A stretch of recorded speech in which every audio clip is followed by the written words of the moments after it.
The attorneys happy keeps us on the air. So thanks for tuning in and being part of the Regional Radio family.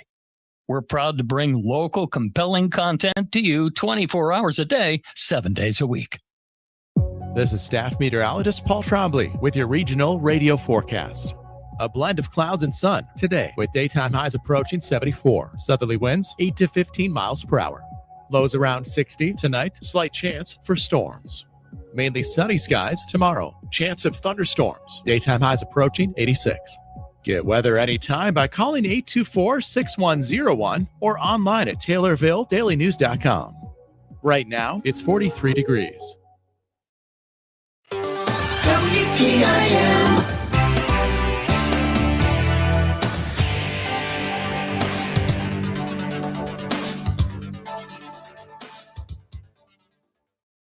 You're listening to WTIM, your information station. Time now for your expanded local news. I'm Reed Kamai.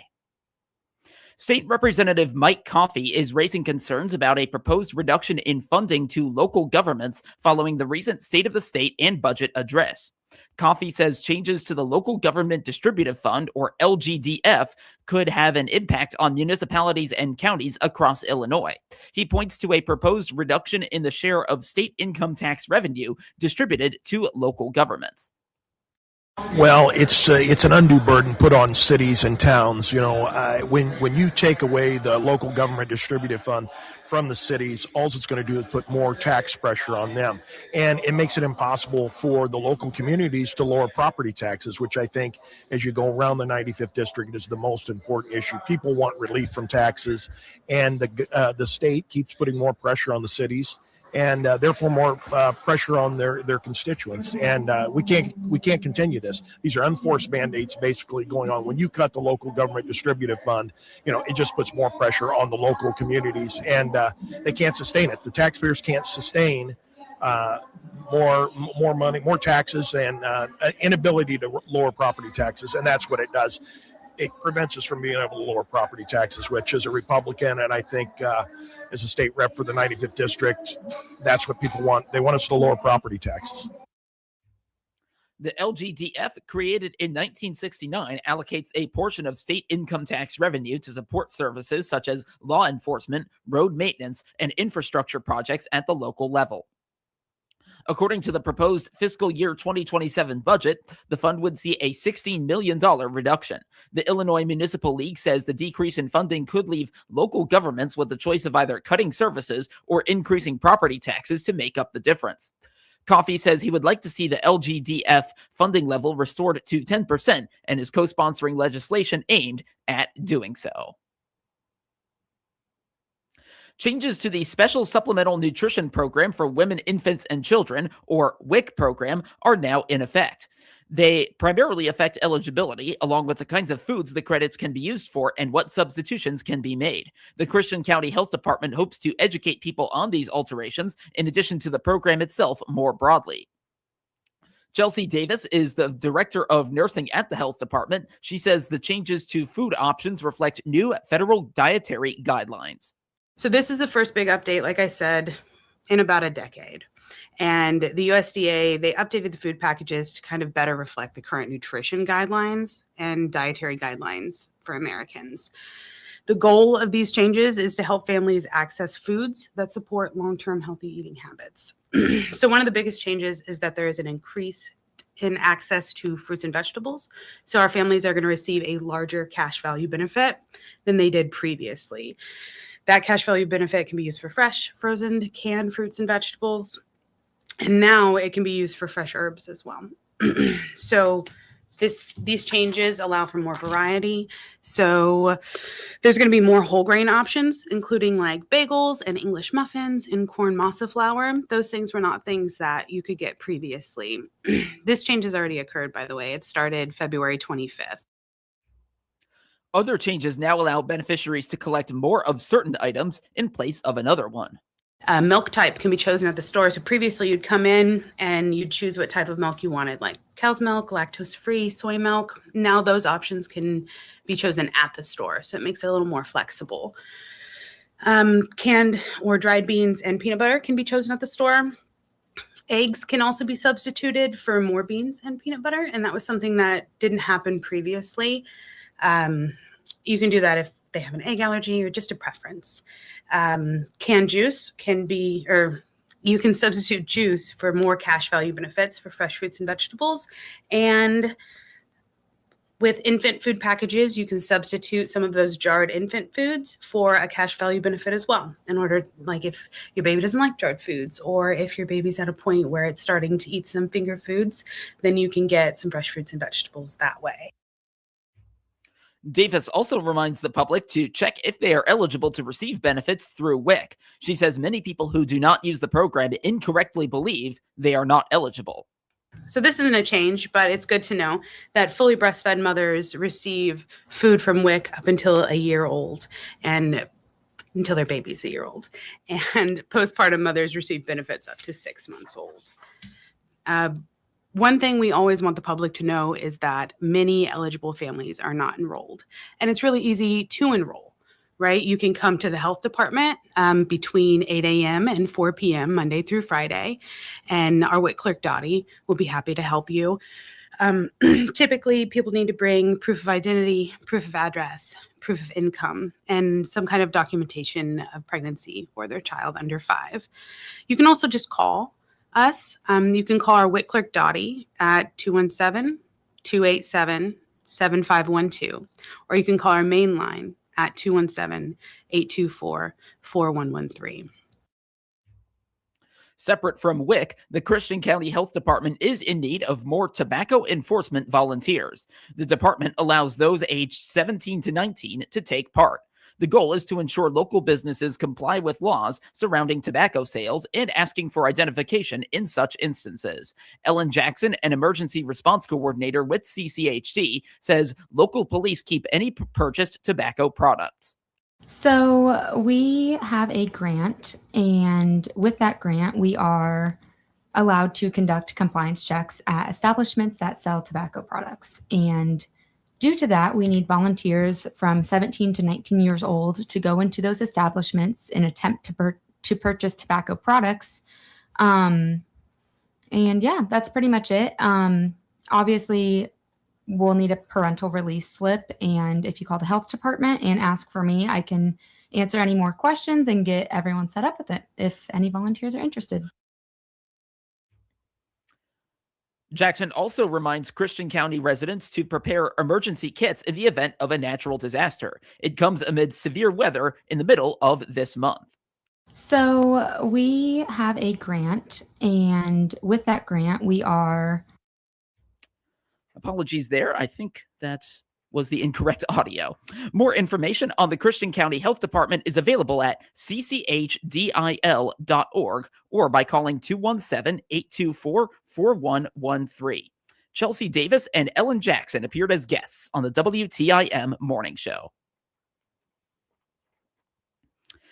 People's Bank and Trust has made a $35,000 donation to the Pana Community Unit School District to support a new K-12 literacy initiative. School officials say the funding will go toward a reading comprehension program designed to help teachers strengthen literacy skills across all grade levels.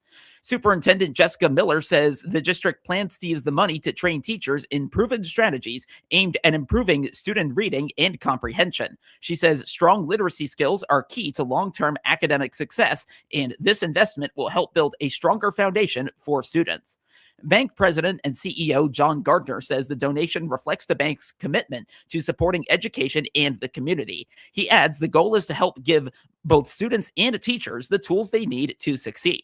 District leaders say the initiative will focus on improving instruction, analyzing student progress, and helping students stay engaged in their learning. The Pana School District serves about 1,150 students from pre-kindergarten through 12th grade across parts of Christian, Shelby, and Montgomery counties. And now, a word from Taylorville Community Credit Union. Looking to save more and stress less? This is Will Perkins. At Taylorville Community Credit Union, we're here to help you build a stronger financial future with great loan and deposit rates, convenient locations, and service from people you know and trust. We're member-owned, member-focused, and proud to serve anyone who lives or works in Christian, Montgomery, or Shelby counties. Discover the credit union difference. TCCU is your partner in financial success. Member NCUA. County fair season is just around the corner, and even more so are deadlines for 4-H fair competitions through the University of Illinois Extension. Interested participants must submit their project plans by April 15th. This allows the Extension to coordinate their own logistics as needed before the fairs open up. Taylor Sinclair is a 4-H youth program coordinator with the University of Illinois Extension. She says Extension staff can guide new participants through the online submission process.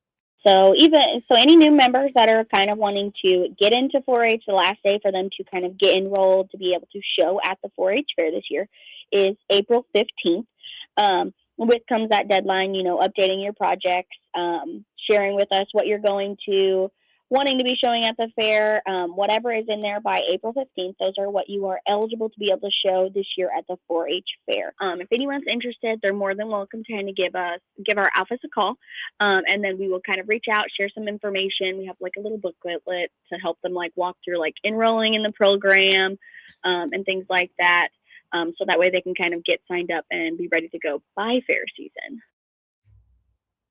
As the weather warms up, the Extension is running more events as part of their 4-H program. A subset of them require that participants be 4-H members. This includes the first such event, which is a horse showmanship workshop. It's scheduled for this Saturday from 10 till 11:30 at 32271 Deer Creek Road in Girard. So this is a horse-focused project area workshop. The judge last year, she had mentioned, she's like, I'm more than happy to kind of offer something for the kids to kind of help grow their skills in something like this. And so we kind of like jumped on the opportunity. So we have this horse showmanship workshop. It's going to be in Girard. You do have to be a 4-H member to attend, but they're going to be able to go kind of learn some certain skills about their horses, and for showtime, just be extra prepared for whenever show season does get here. And they don't even have to bring their animals. All they have to do is show up and the horses will be there. The next event after that does not require 4-H membership. This is a youth canning class taking place on Thursday, April 2nd from 9 till 11 in the morning at the First Baptist Church in Morrisonville. The cost for this workshop is $5.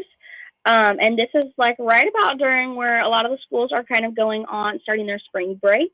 So I thought this would be a really good opportunity to keep the kids busy while parents are at work, and just kind of take up their time and maybe even refresh their brains a little bit. If they have canned before, or if they haven't, it can be some experience, and maybe they'll get to can some in the summertime. If you just have an interest in canning and you kind of want to learn some more, this is one of those opportunities to take advantage of, because you don't have to be a 4-H member for this one. And maybe it'll spark some interest, and maybe they'll even be interested in trying something like this at the 4-H fair. Just 4 days later is a career exploration trip. Participants will visit 2 manufacturing facilities in Litchfield. This event is open only to 4-H members aged 13 and up. So this is one of those really good ones. We try to do like 2 or 3 of these a year. It just kind of depends. Try and do like one in the summertime, one in the spring, and then maybe one in the fall if we have the capacity for it. But this one is going to start with Corteva AgriScience. They're in Litchfield. And then we also have WorkSaver, that's also in Litchfield. That we're going to kind of get to do a tour of both of the plants and just kind of get to grow our knowledge and see what kind of opportunities could be provided and shared with some of the kids. I think it's really important, honestly, to just kind of know all the different like careers and jobs that are out there, because I feel like there's so much that so many get overlooked. So it's really nice being able to get these tours and see what opportunities are available to us. It grows our knowledge, and it shows us that there's a lot more here, instead of like pushing kids to kind of like leave where they are locally. There are jobs locally that they're able to find. Sometimes they just kind of get overlooked. The Extension office is also beginning a new community service project called Kindness Rocks.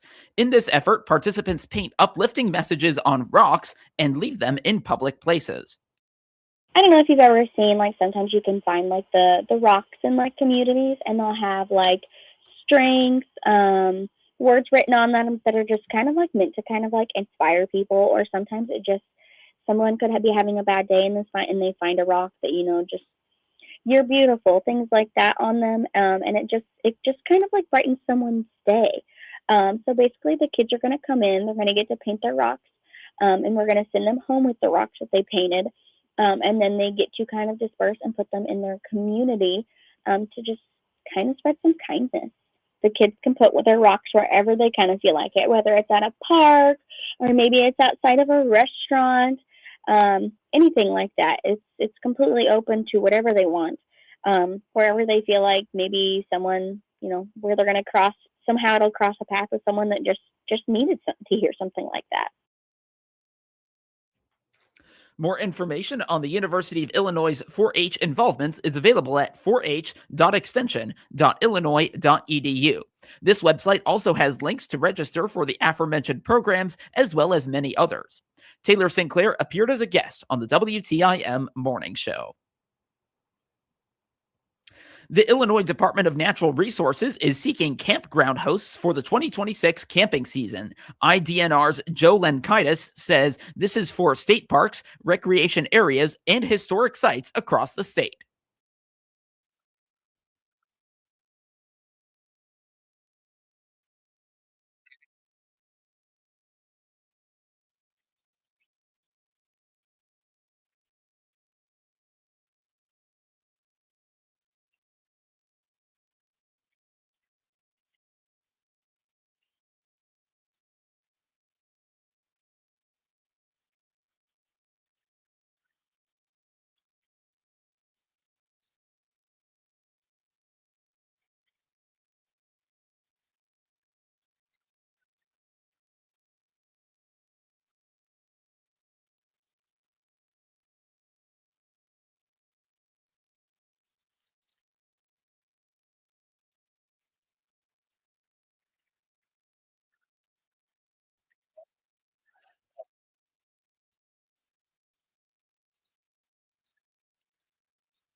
More info is at dnr.illinois.gov under the State Parks tab.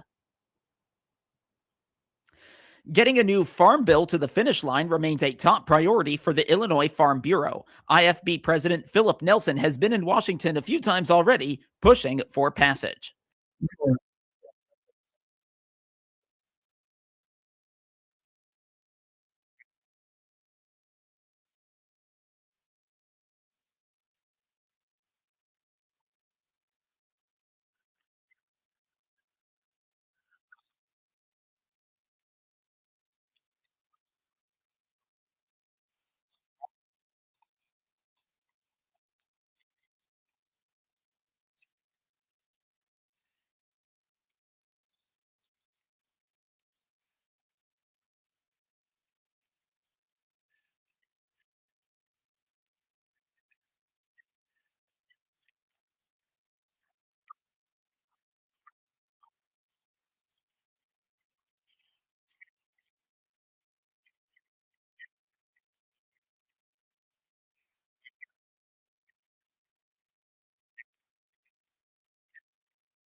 Nelson will be back in Washington on Friday, meeting with the U.S. Ag Secretary and the White House. Now to obituaries, which can be found at TaylorvilleDailyNews.com. 94-year-old Velma Grace Chloe of Kincaid died on Saturday. A graveside service will take place today at 11 at Tower Hill Cemetery. Arrangements are being handled by Masterson Funeral Home in Kincaid. And 94-year-old Doris Long of Greenville, formerly of Sorrento, died February 18th. A visitation is set for April 18th from 11 till noon at Donald Wygand Funeral Home in Greenville. A celebration of life will immediately follow. Interment will be at Brown Cemetery. Arrangements are being handled by Donald Wiegand Funeral Home in Greenville. A quick look at the forecast. It is currently 43 degrees. We're expecting mostly sunny skies today and a high near 74. Get local news anytime at TaylorvilleDailyNews.com and every hour as well right here on WTIM, your only local news radio.